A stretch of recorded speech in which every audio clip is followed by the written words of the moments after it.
Сегодня Казань покинули потомки великого русского поэта 19 столетия Евгения Баратынского, которые живут в США. Они гостили в Казани 4 дня и осмотрели места, связанные с историей рода и проживанием предков. Среди группы туристов была и праправнучка поэта, писательница Анна Маклейн. Что рассказывала ее бабушка, писательница Ольга Ильина Баратынская, о Казани и реальных впечатлениях? Об этом материал Дмитрия Пивоварова.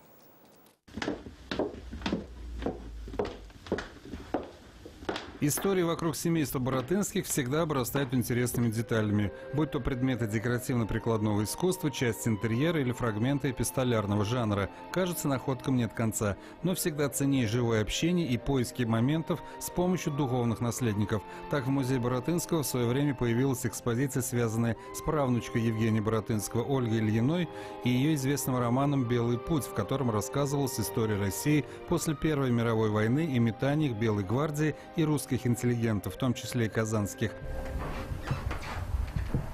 Внучка автора «Белого пути» Анна Маклейн, живущая на острове Бейнбридж, недалеко от Сиэтла, увидела портрет своей бабушки Ольги Ильиной в Казани. Кто-то уже сказал о портретном сходстве бабушки и внучки.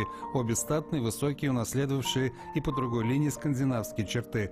Анна Маклейн приехала, чтобы освежить в памяти не только рассказы бабушки о Казани, но и проехаться по местам, где жили предки. Это село Каймары Высокогорского района и Аркатово в Пестричинском районе. Там находились загородные усадьбы Баратынских или иных. Анна Маклейн, которая пишет женские романы, теперь готова взяться за новый материал о казанских впечатлениях и судьбе своей бабушки. Это будет целая книга, касающаяся русской диаспоры в Сан-Франциско. Дело в том, что мы очень плотно сотрудничаем с ее отцом Борисом Кирилловичем Ильиным, тем самым мальчиком, которого когда-то на руках из Казани в 1918 году уносила его мама, отходя во время гражданской войны, спасаясь от красных войск.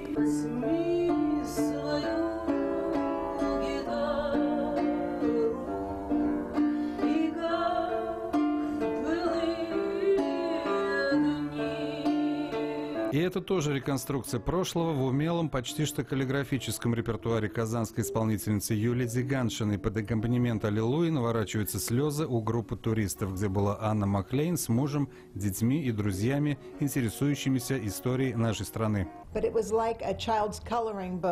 Раньше это было похоже для меня на такую детскую раскраску, когда все линии очерчены для вас, но нет цвета. И вот теперь как раз момент, когда картинки стали цветными.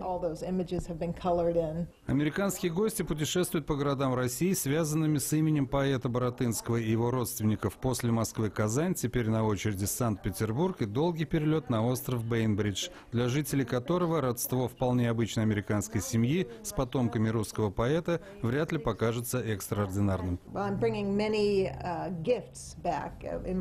Я, конечно, увожу много таких маленьких подарков в своем сердце. В то время многие люди, не только моя бабушка и дедушка, рассказывали, писали об этом времени, что что-то из этого сохранилось, и теперь это обращается не только к моей семье, но и ко многим другим семьям, чьи предки прошли тот же самый путь, белый путь. Дмитрий Пивоваров, Альфред Камилевский, телеканал «Эфир».